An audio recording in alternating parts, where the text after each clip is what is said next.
thing on it. I think that women do so often take steps forward towards men, and we take steps forward and step forward rather than letting them come to us. And I think there needs to be a little bit more For sure. letting them come to us. I've said to a few girls though, when they've said, "Oh, they've been dating loads of guys and the guys have been shit.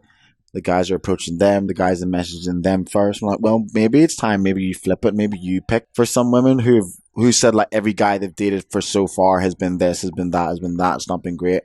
It's like maybe you should just be the one that chooses some night, like you do. You approached the guy that you met, who you've like had that thing with. You went up and approached him.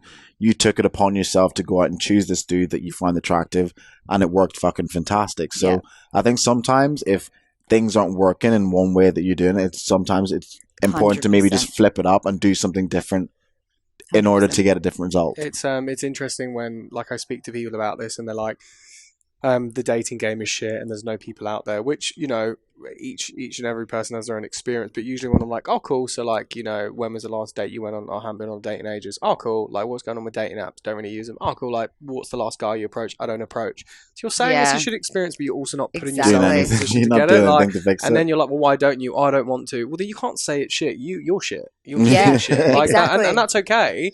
But at least like acknowledge it and go like, I'm the reason this is happening.